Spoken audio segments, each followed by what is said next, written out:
Ayer hablábamos de una palabra, compartíamos sobre cómo esta iglesia cumple 80 años en lo que algunos mencionábamos a Discépolo, esos 80 años en medio de un tiempo de cambalache, donde está todo mezclado.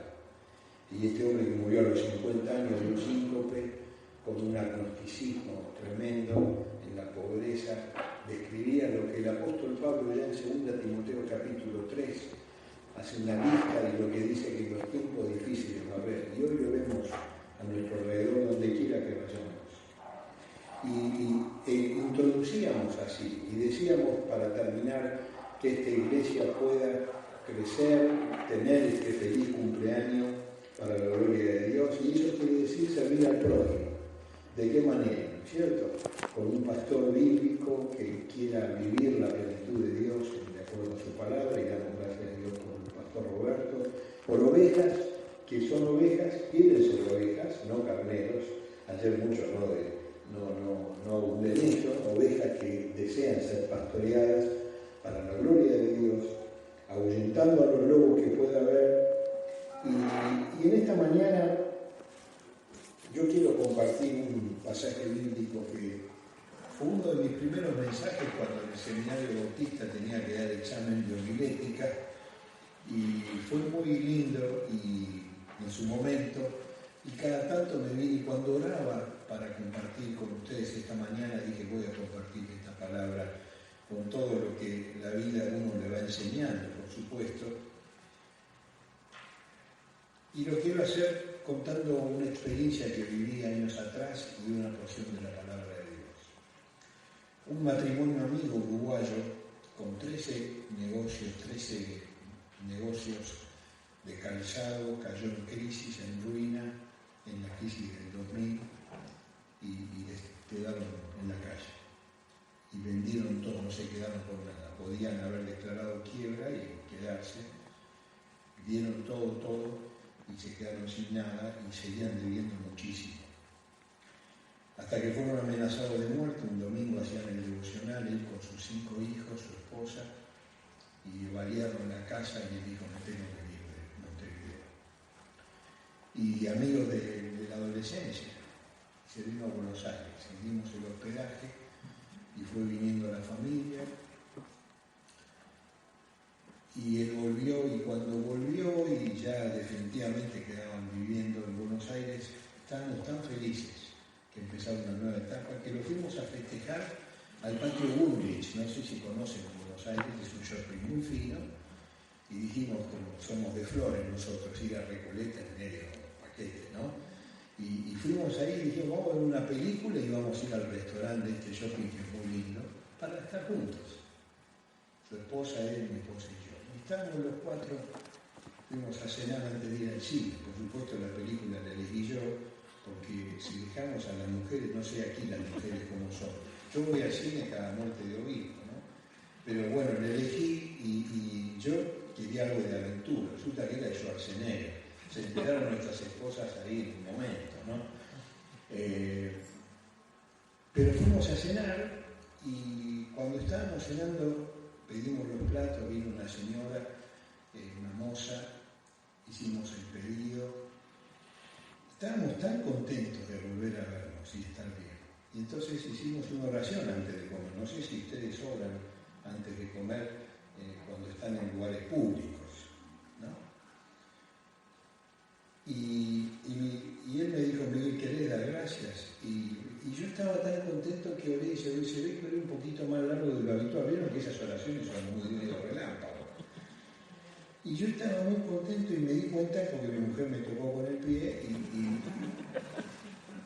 y bueno, estaba lleno de gente, pero cuando la alegría es desbordante, ¿no? Uno no mira el entorno, ¿no? Está contento. Siempre van a mirarlo de afuera. Y pedimos los platos y ya terminando, las mujeres se habían ido, nosotros ya pedíamos la cuenta, y viene esta mujer, nos mira con lágrimas y nos quedamos. Y ella nos dice, yo quiero decirles que yo observé que ustedes oraban antes de y no aguanté más. Dice, yo soy una cristiana alejada. Y Dios hace 3 meses que está hablando en mi vida y yo lo resisto. Pero cuando yo vi que ustedes inclinaron la cabeza y daban gracias, dije, Señor, no aguanto más. Vuelvo a tu casa. Muchas gracias. Casi que ni le pagábamos. Y le dijimos, bueno, qué sorpresa. Nos dio el nombre y nos fuimos a ver una película. Cuando terminamos, bajamos, le digo, Tony, vamos a ver a esta mujer, vamos a decirle a qué iglesia puede ir, vamos a, no sé. Fue tan fuerte que no nos dio capacidad de reacción. Entonces fuimos era como a la 1 de la mañana y estaba un hombre en la caja, ¿no? Ya casi no había gente. Y le digo, Señor, ¿puede venir la señora Julia? Julia, no, Julia hoy no vino. ¿Cómo no vino? Sí, señor, nosotros vinimos acá y nos atendió Julia. No, señor, estoy equivocado, no, Julia no vino a trabajar. No, señor, mire, y mi amigo se ha reído del instituto para vos de esos indianos, ¿no? Entonces yo insistí, y el cajero dice, señor, mire, yo estoy cerrando, por favor, no me moleste. Digo, mira, disculpame, ahí lo tú tienes, yo no te quiero molestar, pero necesito ver a Julia. Dice, bueno, espera un minuto. Se fue, cuando vuelve dice, discúlpeme, hoy Julia vino y cubrió a una mía 2 horas, pero ella se retiró. Y yo me quedé pensando, qué increíble cuando el Espíritu Santo hace las cosas. Si lo querés hacer, no te sale. No te sale. Porque el taxi, el reloj, no sé. ¿Cómo Dios en su soberanía actúa el GPS y hace que las cosas se den así? Nunca más la vi a esa mujer. Nunca más. Lo que sí sé, que ese momento fue un momento que Dios usó para atraer a alguien que se había alejado del redil y que finalmente desistía de seguir resistiendo a Dios. Y yo cuento esta anécdota porque particularmente me pesa entender que el cristianismo es grande, pero hay mucho cristianismo nominal. El cristianismo de nombre. Y nuestra hermana mencionó y leyó la parábola del sembrador. Y el pastor habló de sembrar y plantar. Y ustedes recordarán una parábola de Jesús cuando él habló de la cizaña y el trigo. No voy a hablar de eso. Pero el campo, el cristianismo es mezclado. Cristianismo, son todos cristianos. Quizás menos que antes porque hoy la gente es más sincera. No dice ser cristiano, sino luego no lo dice. Incluso vemos cómo juran los diputados, los senadores, que uno no sabe si hacer la vertical y hacer 5 cuadras haciendo la vertical cuando escucha cómo juran, pero hay que respetar, ¿no?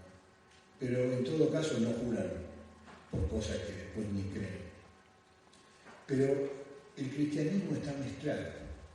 Y hay mucho cristianismo nominal, mucho cristianismo de nombre. Y en la parábola del trigo y la cizaña hay trigo y con el trigo crece la cizaña. ¿Es casualidad? No, no lo es. Y en segundo lugar, Jesús dice que cuando aparece el fruto, viene la cizaña y dice, ¿quién hizo esta cizaña? ¿Por qué crece la cizaña? Y Jesús dice, la hizo un enemigo. Y nosotros sabemos quién es el enemigo. Es nuestro antiguo padre, que la Biblia lo llama diablo y Satanás. Y si tentó a Jesús, ¿cómo no nos va a tentar a nosotros? ¿No es así? Y están las dos cosas en la iglesia. Mi padre siempre decía, el diablo es el primero que viene a la iglesia y se sienta delante de todos. Y escucha atentamente el mensaje, porque después usa ese mensaje para seducirte a que hagas totalmente lo contrario, usando la mentira, que es su arma privilegiada. Ustedes saben que la mentira, para nosotros los psiquiatras, es una alteración cualitativa de la imaginación. Uno como psiquiatra, cuando escucha a un mitómano, tiene discernir, pero técnicamente tiene una definición. Pero el diablo es el autor de la mentira. Y uno ve muchas veces muchos cristianos nominales, alejados. Yo estuve, como dije ayer, internado casi 2 meses en terapia intensiva. Muchas cosas no me acuerdo, pero si de algo me acuerdo era que muchos enfermeros y enfermeras en el sanatorio de Los Arcos, allí en Palermo, muchos creyentes alejados, porque me decían, ¿usted es pastor?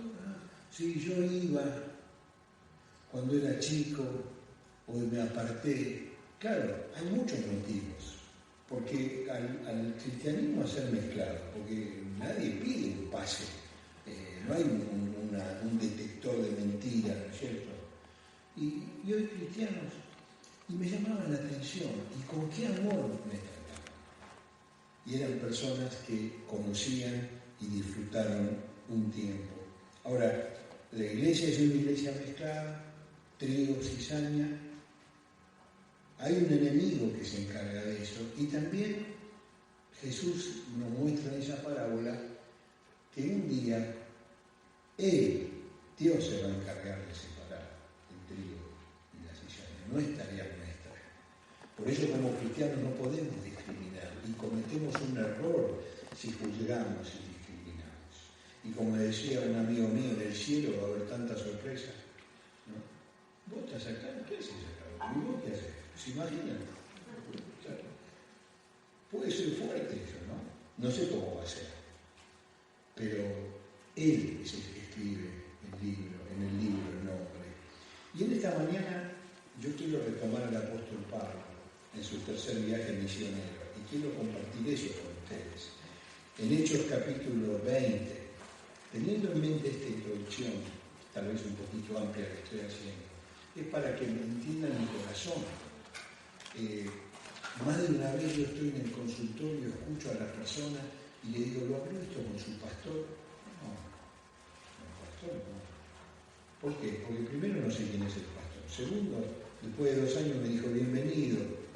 Hace 2 años que vengo, pastor. ¿Por qué vengo? Y a otra mujer le digo, ¿lo pudo hablar esto con la esposa del pastor? ¿Usted es mi mujer? No, se lo lleva a contar a la esposa, se entera toda la iglesia. Estas son las miserias, la iglesia mezclada. Una vez yo fui a predicar a la iglesia del pastor Tomás Maquet, que lo deben conocer, ¿no? Somos amigos, profesores en el seminario, y es una iglesia donde todavía la gente se sienta en el púlpito, como acá, ¿no? Aunque no nos sentamos. Y él dijo, bienvenidos a una iglesia imperfecta. Imperfecta. Acá si hay alguien imperfecto, que levante la mano, ¿no? Somos todos imperfectos. Pero una cosa es ser imperfecto deseando que seamos llenos de Dios para servir al prójimo. Y otra cosa es estar como imperfectos y hacer de la iglesia el campo de batalla donde yo quiero tener logros personales más de una vez los que no puedo tener en mi propia casa o en mi propio trabajo. Y quiero usar la iglesia como un campo y un lugar donde desarrollarme. Ahora, estas cosas que yo digo, ya el apóstol Pablo les hablaba, no son nuevas. Ahora, en el tercer viaje misionero de Pablo, el último que él hizo, él quería llegar a España. Miren qué increíble, ¿no? Pasando por Roma, quería llegar a España. En Roma terminó su tarea. En la iglesia donde yo pastoreé, incluso algún amigo mío, psiquiatra, 48 años, nos despedimos un verano y me dice, Miguel, se me duerme el codo un poquito. Estoy fundido. Ahora nos vamos de vacaciones, le digo, seguro que en un mes te vas a reponer. Capaz que hiciste un mal movimiento. Cuando nos vemos en marzo, me dice, Miguel, vamos a charlar, tomamos un cafecito. ¿Cómo no? Me dice, me descubrieron Parkinson. Un momento. Y el maestro de escuela dominical trajo la palabra cuando Josué, de 100 años, Dios le dice, Josué, ya está, ya hiciste lo que te pedí. Pero Señor, le dice, la tribu de Dan, falta todavía conquistar lo que está detrás de esa otra montaña. Josué, ya está, tranquilo, ya está. Vos no sos Dios, soy yo, déjame. hasta acá está bien, concentrate un poco más en tu familia y tenés estos últimos años para vivir. Y él se junta al pueblo y le dice, yo no sé ustedes qué van a hacer, pero yo y mi casa, los años que nos sigan, serviremos a Jehová. Eso es tener claridad, es aceptar que hay un límite, a veces hay que decir, bueno, hasta acá llego, pero mostrar la convicción y los principios, que fue lo que el apóstol Pablo mostró. Él quería España, pero en Roma tenía que quedar. El otro quería más, tenía que quedar allá. Tomás, que era racional, que era todo pensante, terminó su vida en India, donde era todo misticismo. Natanael, sentado debajo de la higuera, judío, evangelizó a Armenia, y Armenia fue la primera nación que aceptó el cristianismo. Un judío que quería dar la vida por su patria termina con el reino de Armenia evangelizando. Todo diferente, porque Dios es el que gobierna el destino. No está en tus manos la vida. ¿Qué más tenemos que darnos cuenta para que pase eso? Pero entonces uno dice, Señor, quiero que me ayudes a no volver a equivocarme, por lo menos siguiendo los consejos de la palabra de Dios. Y yo quiero leerles un pasaje en donde Pablo, como vimos ayer, no quiere volver a Éfeso, quiere ir rápido a Jerusalén, pero está en un puerto, porque venía de Grecia y para en Troas, que era un puerto en el Mediterráneo. Mi suegro nació ahí cerquita, todos barquitos, imagínense el Mediterráneo, ¿no? Las casitas esas de 3, 4 pisos. Pablo está ahí y dice, Hechos capítulo 20, versículo 7, dice, el primer día de la semana, reunidos los discípulos para partir el pan, Pablo les enseñaba. Es la primera vez que se menciona que se juntan personas el primer día de la semana como reunión para partir el pan. En esa época los primeros cristianos ya tenían el domingo como un evento y había dos tipos de reuniones. Uno era, porque claro, había esclavos, había de todo, ¿no es cierto? Se juntaban y almorzaban o cenaban y también participaban de los símbolos que Pablo les enseñaba. Y acá estaban en esa situación y Pablo les enseñaba porque iba a estar poquito tiempo y dice, habiendo de salir al día siguiente. Y alargó el discurso hasta la medianoche. Y había muchas lámparas en el aposento alto donde estaban reunidos. Y un joven llamado Eutico, que estaba sentado en la ventana, rendido de un sueño profundo, por cuanto Pablo disertaba largamente, vencido del sueño, cayó del tercer piso abajo y fue levantado muerto. El que escribe es Lucas, que era médico. Y dice, el joven había muerto.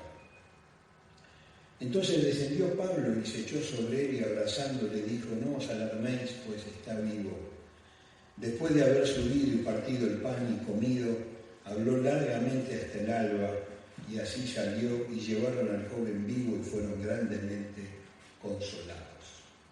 El nombre Eutico, no sé si alguno se llama Eutico acá. Vieron que ahora se usan nombres.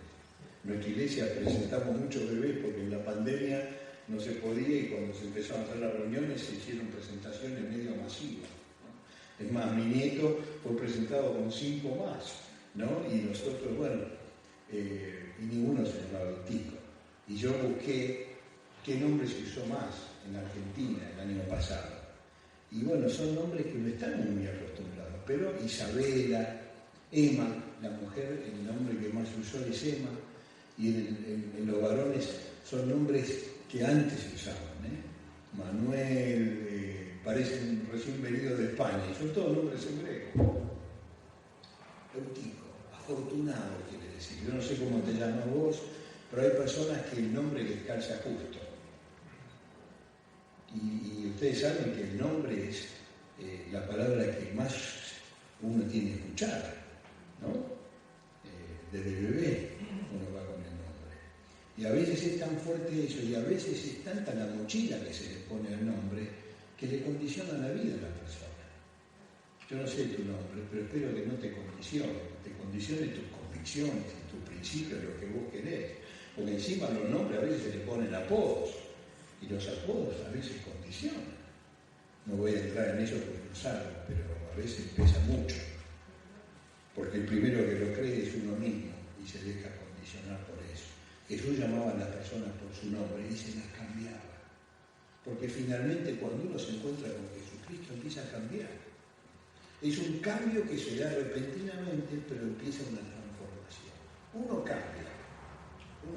Ayer en Buenos Aires yo uso el ejemplo de la Ruta 2. Yo voy por la Ruta 2. ¿Y la Ruta 2 a dónde lleva? Mar del Plata. Termina Mar del Plata. A veces hay personas que dicen, yo no entiendo cómo un Dios bueno manda a la gente al infierno. Un momentito. Dios no manda a la gente al infierno. El hombre está en Adán. Si vive en Adán, de acuerdo a su vieja naturaleza, como si Cristo no hubiera venido jamás al planeta Tierra, está en la Ruta 2. Rápido, parando en un parador conocido, no, un cafecito, no, con el coche que se recalienta como cuando éramos chicos que parábamos, tardábamos 15 horas en llegar, levantamos el capó y tarde o temprano se llega. Y la vida en Adán conduce a la perdición eterna. Ahora, cuando uno entiende el mensaje de salvación, hay un salto que es milagroso. El Mar Rojo no se abrió porque sopló un viento. Dice la Biblia, sopló un viento, pero ese día el viento Dios lo usó para que separe las aguas. Y ese es el milagro. Milagro para Dios no es porque Él vive así, pero es milagro porque te toca a vos. Es milagro porque te llega el día en donde por fin te toca a vos, pero vos tenés que estar parado en el andén y entrar a ese tren cuando Él abre las puertas. Quizás pasaste varias veces por ese mismo andén y pasaron los trenes y te quedaste. Pero yo estoy orando, yo no conozco tu vida, pero si estás en una situación interna, yo quiero que vos te des cuenta que si Dios hizo un cambio una vez, te cambia de ruta, tenés que ir a otro lado. Y te lleva a otra ruta y terminás, no sé, Punta del Este o Córdoba. Te cambió la ruta, estás en Cristo y empieza un proceso de transformación. Ahora, volviendo a la palabra, los discípulos reunidos, dice que Pablo alargó el discurso hasta la medianoche. Se ve que Pablo era largo. Yo cuando ayer le pregunté al pastor, ¿cuánto tiempo habló, pastor? Me dice, lo que Dios te diga. Cada vez se dice menos eso. En nuestra iglesia más o menos duran media hora los mensajes, 40 minutos, ¿no? Por muchas cosas. Pablo hablaba largo, y más sabiendo que no iba a volver, más sabiendo que se iba a despedir. Ahora, hay un detalle, ¿no? Había muchas lámparas en ese aposento alto donde estaban reunidos, y un joven llamado Afortunado, Eutico, estaba sentado ¿dónde? En la ventana. ¿Por qué no se puede sentar en una ventana? Pensemos juntos. Bueno, ahí es que ella está contando lo que pasó, pero ¿por qué uno puede sentarse en una ventana? Quizás no hay lugar, ¿no? No hay lugar, y dijo, me siento en la ventana, tercer piso, y las ventanas no eran como esta que tenían rejas, era el rectángulo, nada más. O quizás fue temprano, se sentó adelante y por ser cortés dio lugar a que otro se siente y se sentó. Quizás era un joven de estos que estaba en la iglesia trabajando, en el grupo.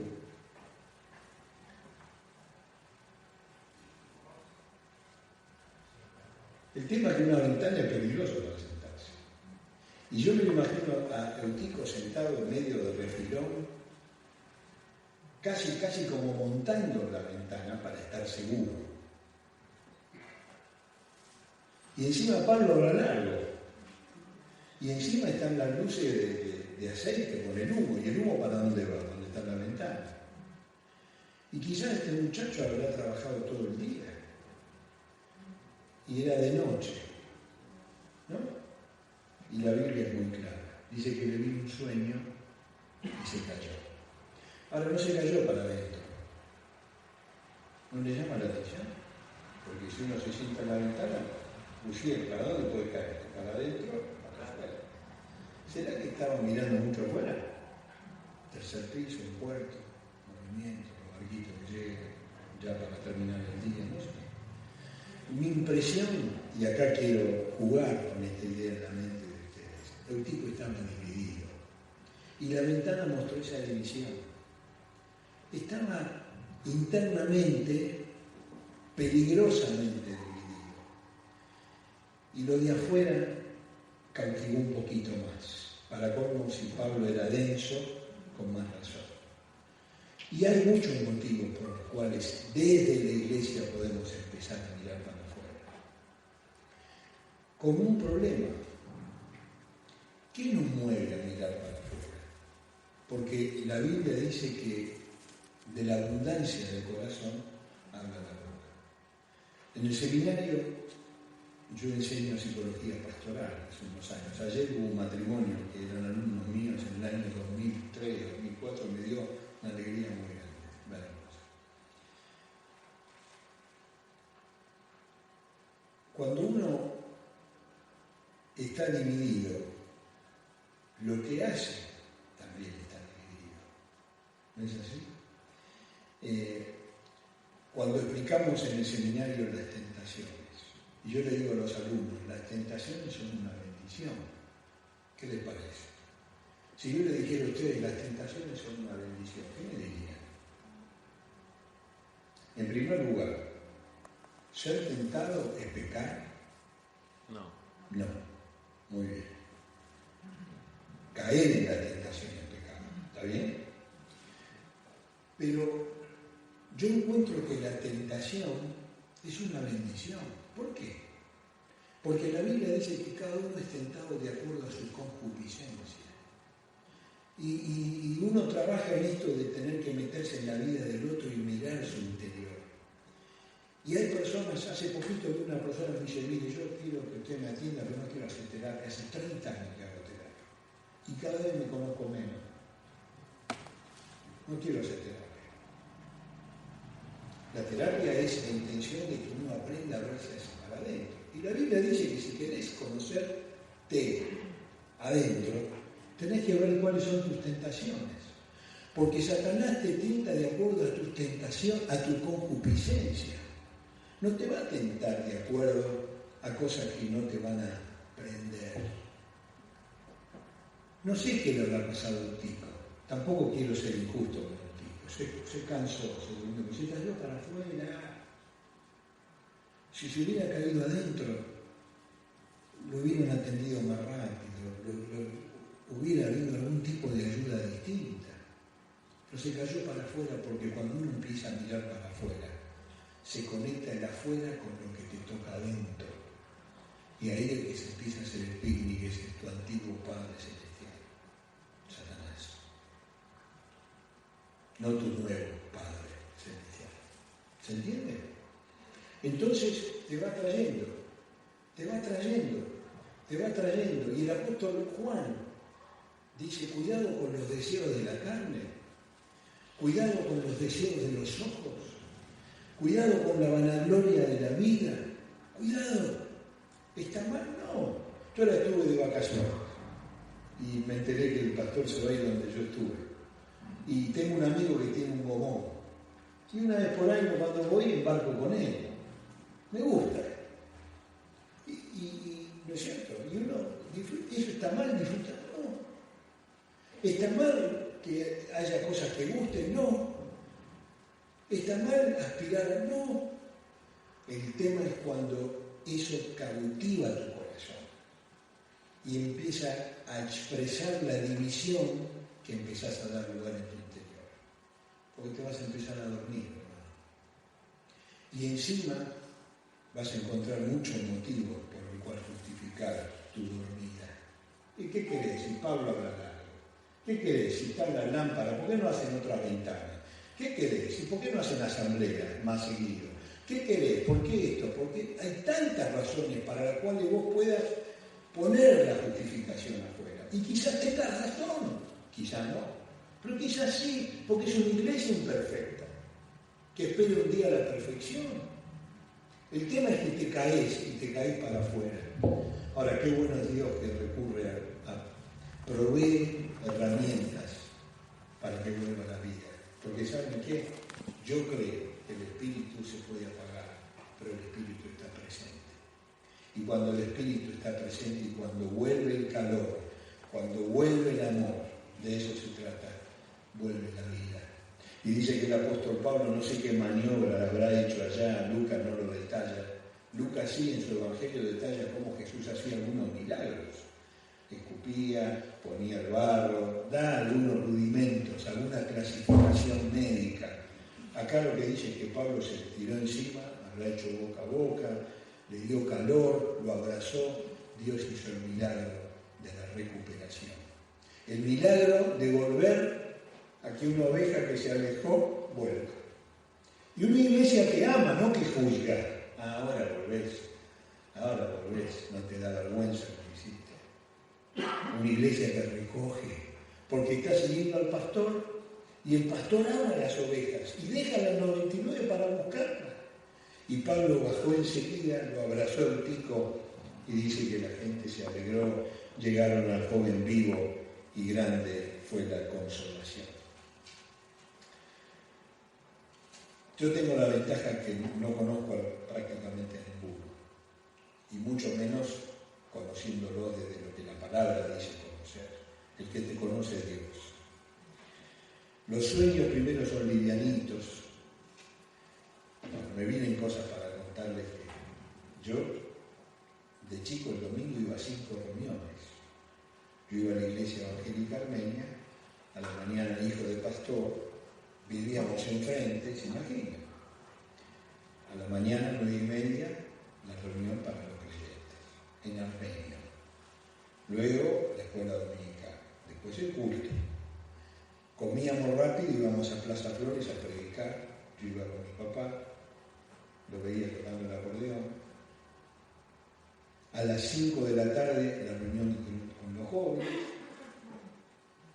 Y a las 7 de la tarde, la reunión principal en castellano.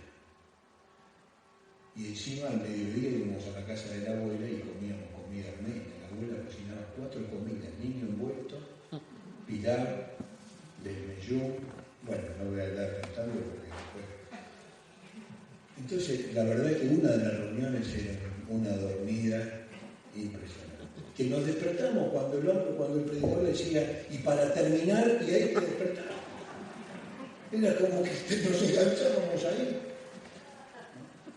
Y nadie me decía nada, porque ¿qué nos va a decir si en la reunión siguiente se dormía? Era. Pero los sueños del que yo te estoy hablando son otros. Son esos sueños que te van encantando. Encantando. Un pastor me dice, che, Cristiano, te quiero compartir algo. ¿Qué me vas a compartir? Dice, vos hay que renunciar al pastorado. ¿Cómo? Sí, porque viste que dice el apóstol que el pastor tiene que ser el marido de una sola mujer. Y yo quiero tener varias. Digo, me está cargando. Sí, estoy haciendo chiste, hoy el 28 de diciembre. Yo ya.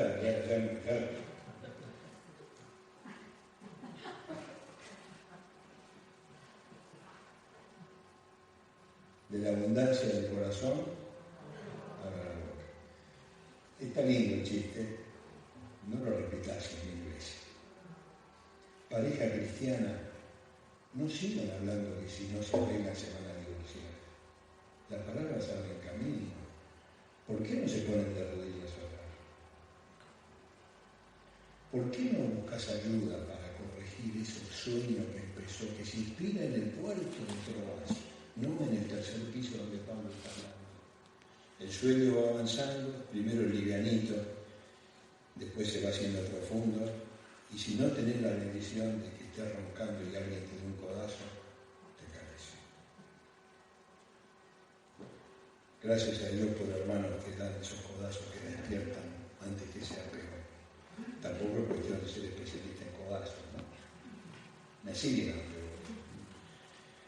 quiero terminar esta reunión y quiero terminar con este bosquejito que improvisé para decirles, hermanos, las preocupaciones de la vida, las tentaciones, la emocionalidad, son grandes distractores de donde tenemos que dirigir nuestro corazón.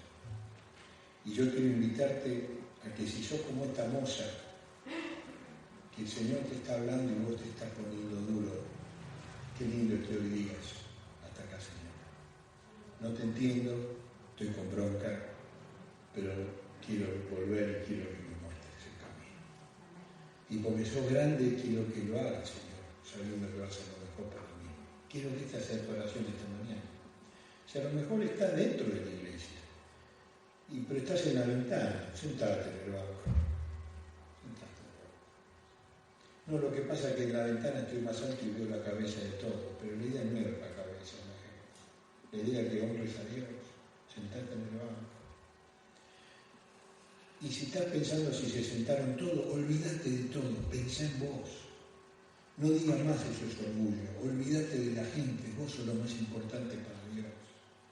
Primero Dios, después sos vos. Porque cuando esa dupla funciona, después el amor por tu esposa, por tu esposo viene mejor. La bendición a los hijos llega mejor. En tu trabajo va a haber bendición. ¿Pero por qué? Porque la dupla, Dios y vos, están así. Subí del lugar ese, al fondo que te pusiste. Por vos, por tus hijos, por tu esposa, por tu historia. Subiste, eso no es orgullo, eso es autoestima. El apóstol Pablo dice, ninguno tenga más alto concepto de sí, ni más alto, ni más bajo. Jesús dijo, ama a tu prójimo como a ti mismo. Empecé a amarte un poquito más vos, pero no para decir, miren qué fenómeno que soy, no, sino para decir, Señor, con esto de enfermo que tengo, quiero estar con vos. Lo poquito que puedo amarme, quiero que lo perfecciones. Y no tengo dudas que va a empezar a haber vida. Y de vuelta, crece el trigo, crece la cizaña. En la iglesia de Cristo hay trigo y hay cizaña. Porque hay un enemigo, yo tengo que preocuparme por mí y velar para que el otro no. Y un día él va a hacer esa clasificación, no yo.